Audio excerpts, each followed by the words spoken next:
Bienvenidos a El Bisturí de la Vida. Siendo nuestro episodio 1, estaremos hablando de la química nociva de los alimentos en la actualidad.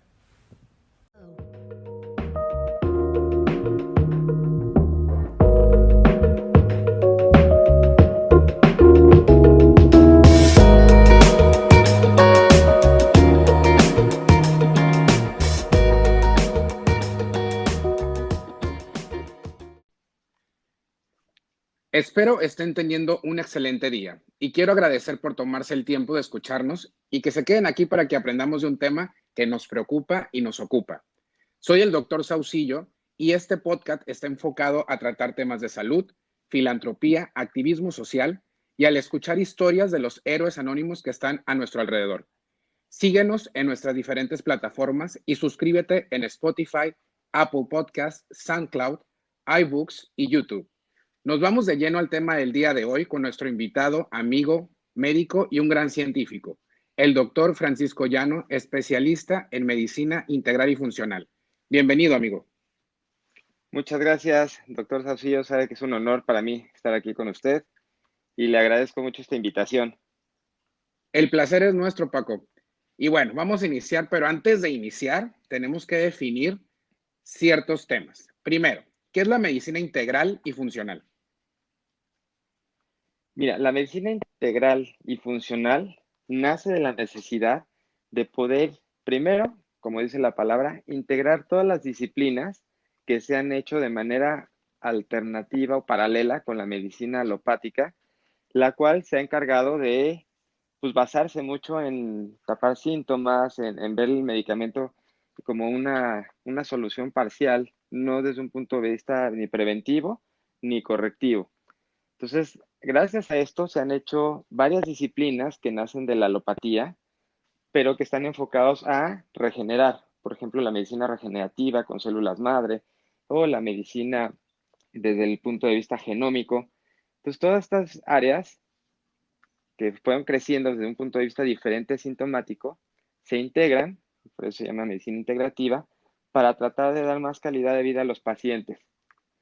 Después de que tenemos una integración de estas disciplinas que son científicamente probadas y que nacen, como te dije, de la medicina convencional, ¿De acuerdo? también buscamos el punto de vista funcional, que lo que queremos es la funcionalidad del paciente, que tenga calidad de vida, que tenga esta cuestión, que vamos a prevenir las enfermedades para que no afectemos el funcionamiento del cuerpo y del paciente a largo plazo. Entonces, un punto de vista ya como diferente de la medicina, como más integrativa, más funcional, como dicen las palabras, y buscando siempre el beneficio del paciente con bases científicas y científicamente probadas. De acuerdo, amigo. Y bueno, ahora, ¿cuál es la diferencia que existe entre un médico que se ve especialista en medicina integral y funcional a un médico internista? ¿Cuál sería la diferencia en los conceptos y en la práctica? Pues mira, yo creo que sí tienen mucha diferencia. Bueno, conozco muchos internistas que se están incorporando a la medicina funcional. Como te digo, todos nacimos de la medicina alopática, de la medicina general, y ya de acuerdo a nuestros conocimientos o nuestros estudios, nos fuimos como que separando un poco. Medicina interna ve todo tipo de enfermedades como un especialista en casi todas las enfermedades del cuerpo. Están acostumbrados a controlar, por ejemplo, la diabetes, la hipertensión, todo este tipo de enfermedades desde un punto de vista de dar antihipertensivos, de dar tratamientos hipoglicemiantes, como causa, o sea, viendo desde el punto de vista nada más como sintomático y no se meten mucho la parte de cómo regenerar con células madre los tejidos que se están dañando, o desde el punto de vista genómico, como te decía, que es también parte de mi especialidad, de cómo analizar el ADN de los humanos para hacer un sistema preventivo y que no caigan en enfermedad. Entonces, aquí si lo pongo en tiempos, me gustaría que un paciente, por ejemplo, viene conmigo, haga un estudio predictivo de su ADN y en base a eso hago planes preventivos para que no desarrolle la enfermedad. Entonces, el enfoque mío va a ser preventivo y si de plano o no se pudo, que sería prácticamente muy difícil, pero si no quiso hacerse la prueba o no quiso prevenir y cae en una enfermedad, entonces ya cuando tenga la enfermedad degenerativa, artritis, diabetes o la enfermedad que sea, pues va a tener control con el médico internista. Entonces somos complementarios, nada más que actuamos en diferentes tiempos. Yo en un punto de vista preventivo, ellos ya como para cuando está desarrollada la enfermedad.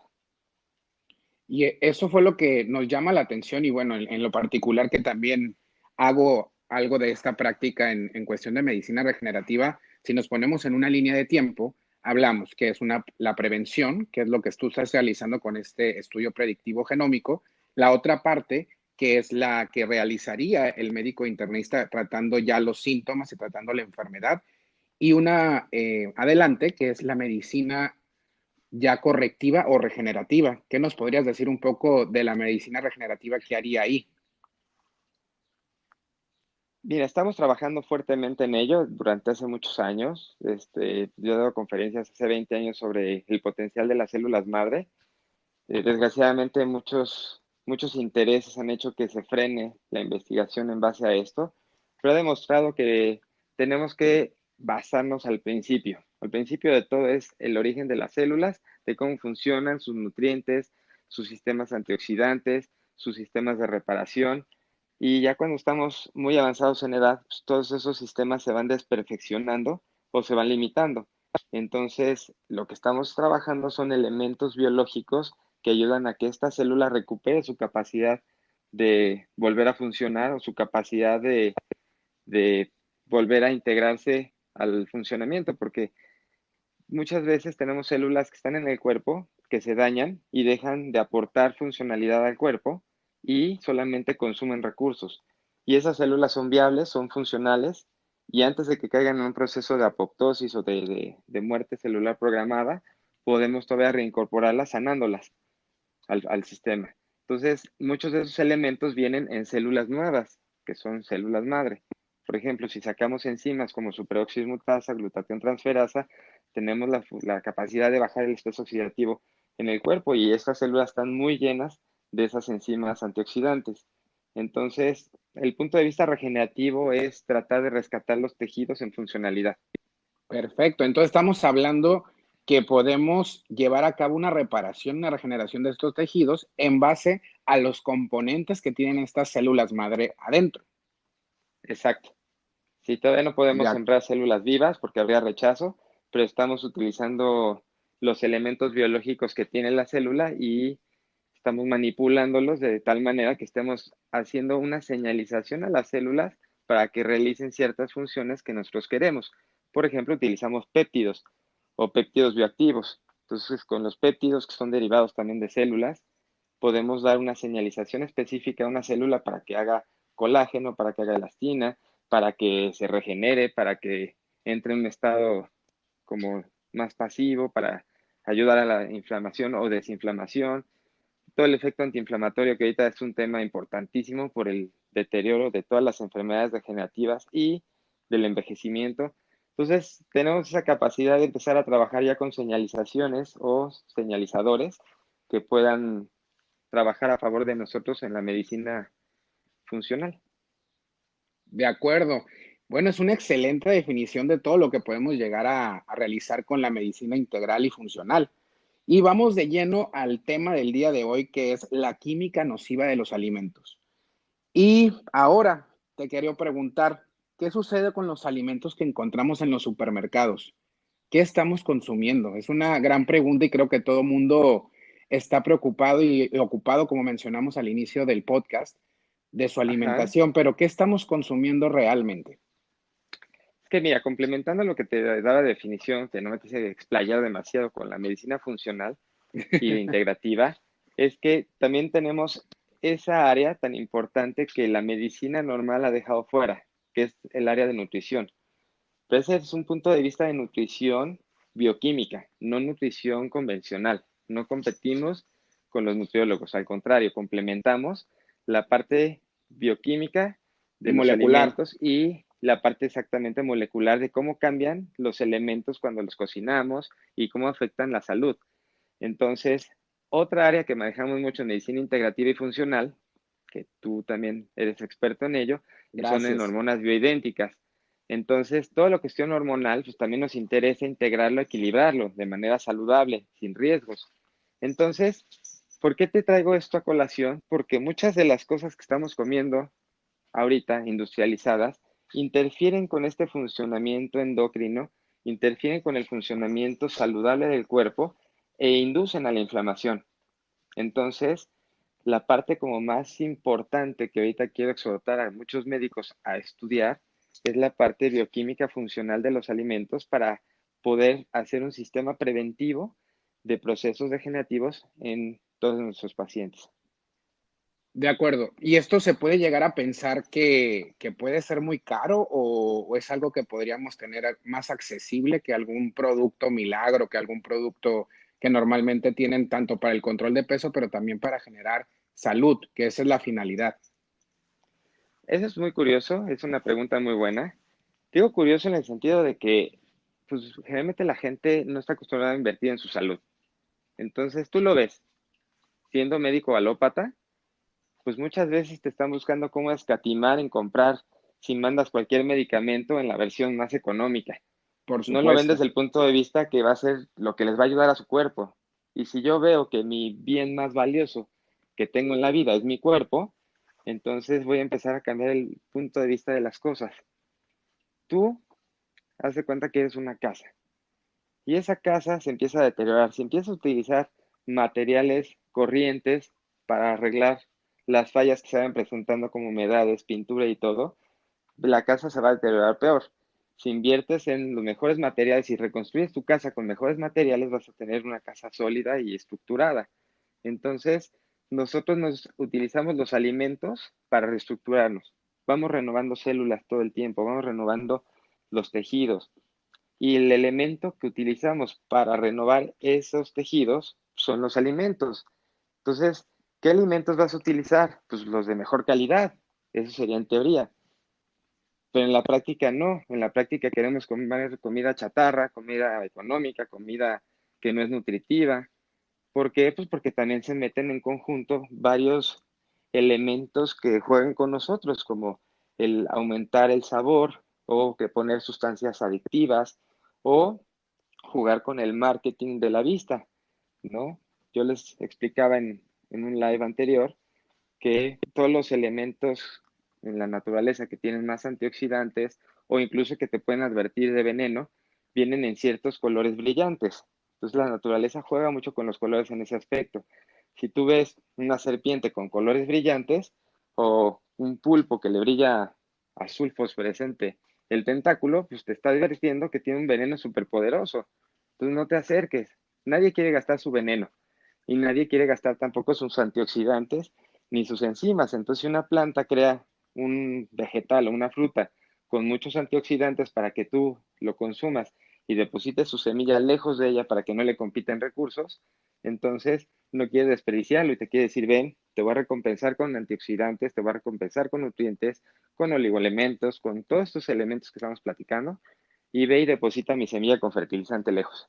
Entonces, la naturaleza nos crea los colores como advertencias o como atractivo. Y entonces, ¿qué hacen en la industria? Pues le ponen a los dulces y a cosas que vayan a hacer para los niños, pues los mismos colores brillantes, atractivos, le ponen sustancias que los estimulan y Todo muy empezamos a ver que colorido. somos, exacto, y entonces somos un juego de eso, de lo que nos quieren vender y lo que nos encanta comer. Entonces, pues muchas veces, pues si compites, tú, por ejemplo, un aumentador de sabor, por ejemplo, es la sal, el más simple. Entonces, si yo te pongo una zanahoria simple y te pongo una con sal, pues ya empezamos a ver que la de sal está mejor. Y si le ponemos otros condimentos y le ponemos glutamato monosódico, pues al rato vas a comer esa zanahoria siempre y vas a necesitar esa zanahoria específicamente, no la natural. Y empezamos a competir la cosa natural con cosas químicas y pues siempre va a ganar lo químico. Simplemente puede llegar a suceder incluso hasta presentaciones. Un simple limón, me ha tocado ver liofilizados de limón o extractos, se supone, de limón en polvo. Y pues sí, sabe a limón, etcétera, pero no sabemos todo el daño que nos está causando a nivel intracelular como en el resto de nuestro cuerpo, de nuestros tejidos. Exacto. Y pues bueno, si de ahí entonces pasamos a la parte de conservación de alimentos, pues vamos a ver que todavía es más grave, que le ponen pues muchas sustancias que hacen que aíslen el alimento, que está bien, pues, si no se contaminaría de los metales, por ejemplo, de una lata o se mojaría el cartón en un Tetrabric. Pero desgraciadamente esos plásticos van a tener un efecto directo sobre el alimento y después nosotros cuando consumimos ese alimento, pues tenemos el efecto biológico en nosotros.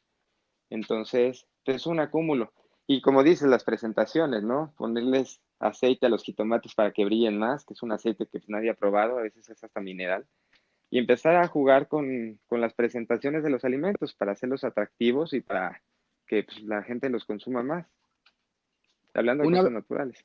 una vez me comentabas y me llamó mucho la atención de cómo debe de ver una verdura, una fruta, ya sea en un huerto o en una huerta como tal, si realmente no está expuesto a estos químicos. Hablamos del tomate porque como es una referencia muy importante en la alimentación, que normalmente en los supermercados se ve brillante, se ve lleno de vida, aparentemente, Todo pero la parejito, realidad, sí. la realidad es otra.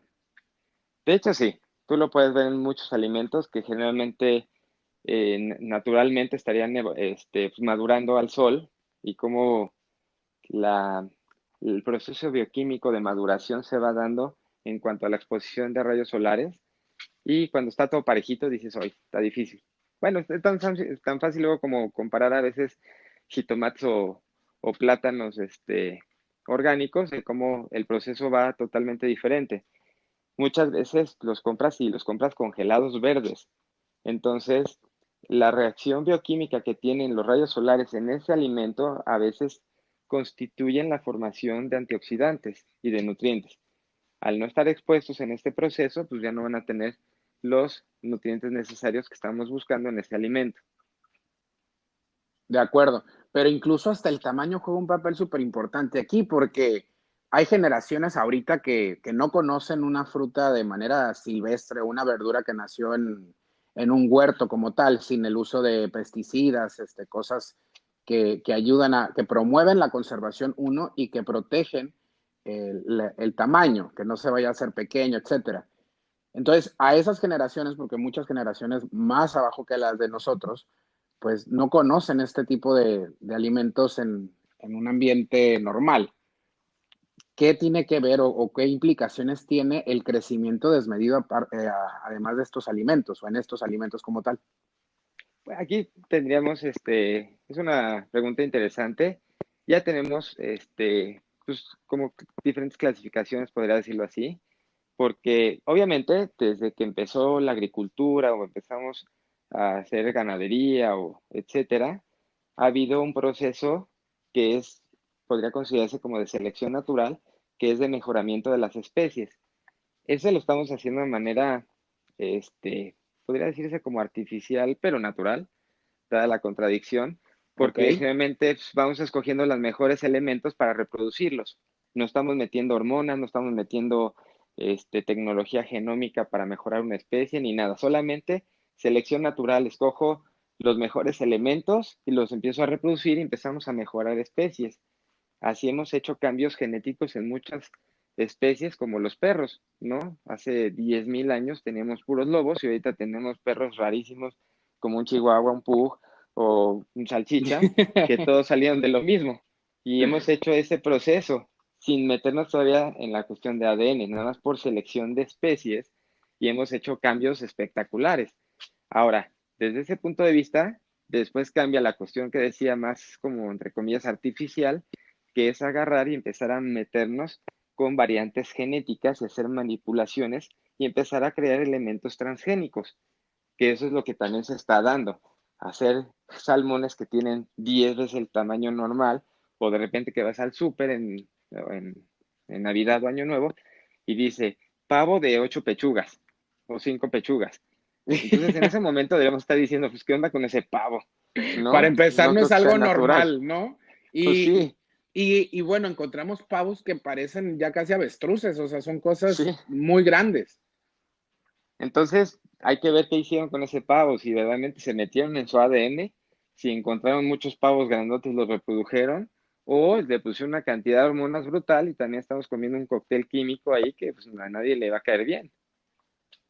Por supuesto. Y bueno, esta selección natural aparentemente que estamos hablando, para aterrizarlo un poco más a palabras terrenales, valga la redundancia, es tomar el mejor ejemplar, hablando de los pavos, por ejemplo, el tomar un mejor ejemplar macho y un mejor ejemplar hembra y empezar a hacer una línea o una cadena de descendencia o cómo no lo puedes esquematizar un poco más fácil. Sí, porque esto tiene que ver no con la fuerza de la especie, sino con la conveniencia del consumidor o del humano. O sea, vamos cogiendo los animales más grandes, más los que más carne nos va a dar, o en este caso, por ejemplo, si a lo mejor salió un pavo genéticamente alterado que traía dos pechugas, pues entonces lo empiezas a reproducir con otro de dos pechugas y empiezas a estimular esa variante genética o que se metieron en el ADN y pudieron manipular ahí que tuviera ocho pechugas. Entonces, la selección natural que te digo es ir buscando los elementos que yo quiero reproducir, ¿no? Si acordamos las leyes de Mendel, de cada 10 chicharitos verdes te sale uno amarillo. Entonces, si empiezo a seleccionar el amarillo y lo empiezo a cruzar genéticamente con otro amarillo, pues lo más probable es que tenga muchos amarillos.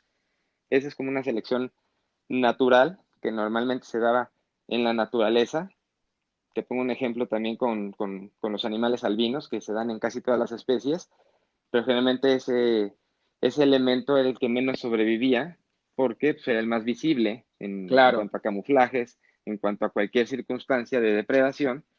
Y entonces ahorita si empieza a juntar albinos, se empieza a crear, pues, parecía que hasta especies nuevas, porque puedes reproducirlos. Ahorita los salvas del depredador de manera artificial y lo puedes juntar con otro de la misma especie y empezar a reproducir y empiezas a crear una línea por ahí genética nueva, o que ya estaba, pero no estaba siendo prevalente.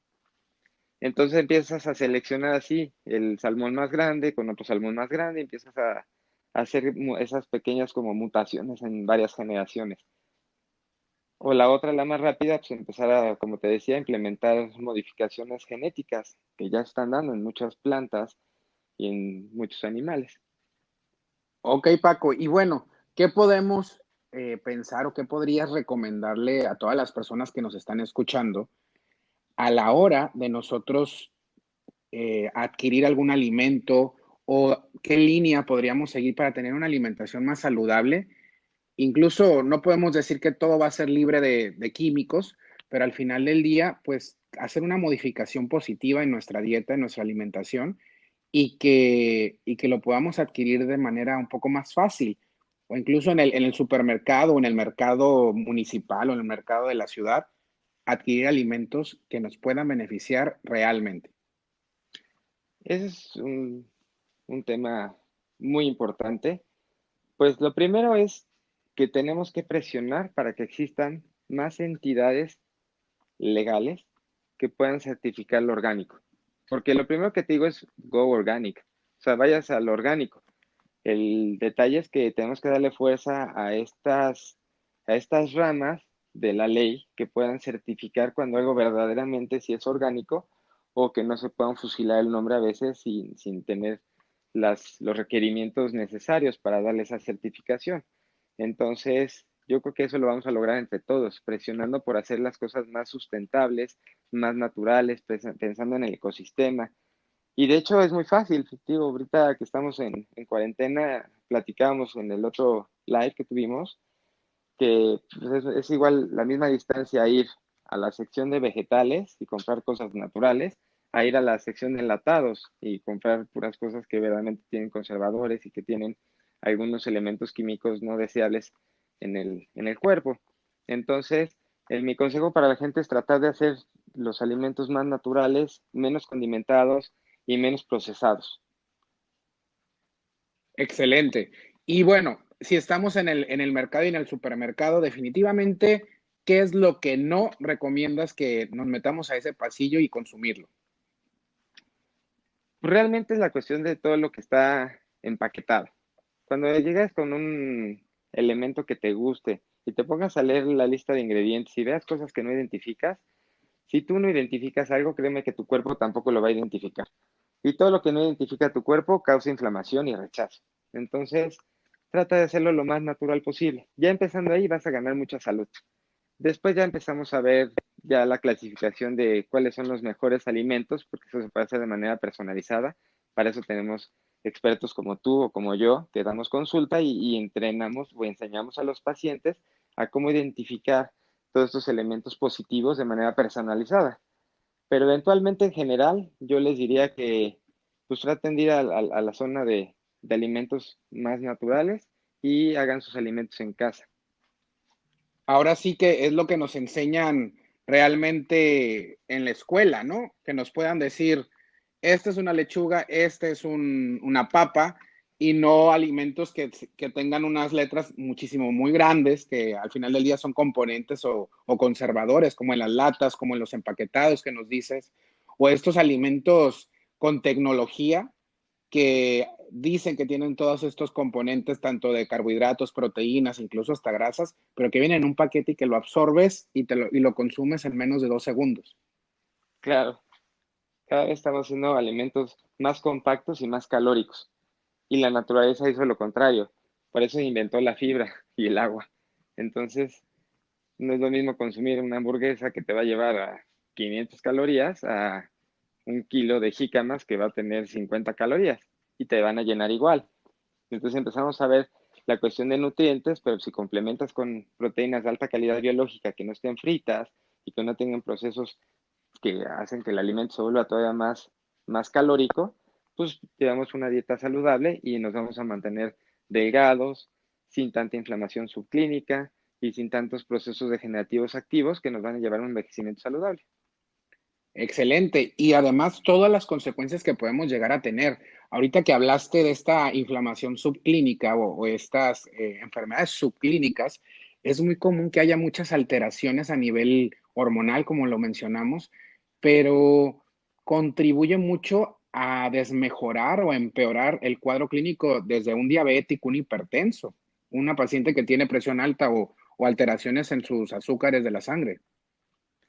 Totalmente. De hecho, funciona de dos sistemas. Uno, como detonante, cuando tienes un riesgo genético, o dos, como agravante, ya cuando estás con la enfermedad, pero te la está exacerbando y te la está empeorando. Excelente, mi querido Paco. Pues muy interesantes los temas, muy interesantes las preguntas que surgieron. Eventualmente vamos a tener otra sesión si así nos lo permites. Y hoy toca despedirnos, queridos amigos. Muchas gracias, mi estimado Paco, por ser el padrino de este podcast en su primer episodio. ¿Algo que te gustaría agregar o dónde te pueden encontrar las personas en redes sociales? Cuéntanos. Pues primero que nada quiero agradecerte la oportunidad de estar aquí contigo. Sabes que me encanta, tenemos una línea de pensamiento muy similar y eso pues me encanta, me da mucho gusto. Entonces cuenta conmigo para todas las sesiones que quieras tener de podcast o de entrevistas o lo que sea y eventualmente espero que tú también nos puedas dar una entrevista también porque eres todo un experto en toda la medicina estética y también la medicina regenerativa y tenemos mucho que podemos aportar. Y en redes sociales estoy como Dr. Francisco Llano con doble L. Y pues ahí en Instagram podemos darles tips o podemos apoyarlos en dudas que tengan sobre cómo llevar un estilo de vida saludable. Muchas gracias a ti y la verdad es que síganlo, ya escucharon sus redes sociales, pueden encontrar y pueden aprender sobre todo mucho en cuestiones de alimentación, medicina preventiva, todo lo que los temas relacionados a la inflamación son de verdad interesantes. A veces pensamos y hacemos algún estilo de vida no saludable o pensamos que estamos haciendo algo saludable y no lo es. Pues quiero despedirme de todos ustedes que nos están escuchando. Soy el doctor Saucillo y los invito a seguirnos en nuestras redes como @doctor Saucillo en Instagram y doctor José Ramón Saucillo G en Facebook. Nos escuchamos en una semana con un tema sin igual. Esto es El Bisturí de la Vida. Hasta la próxima.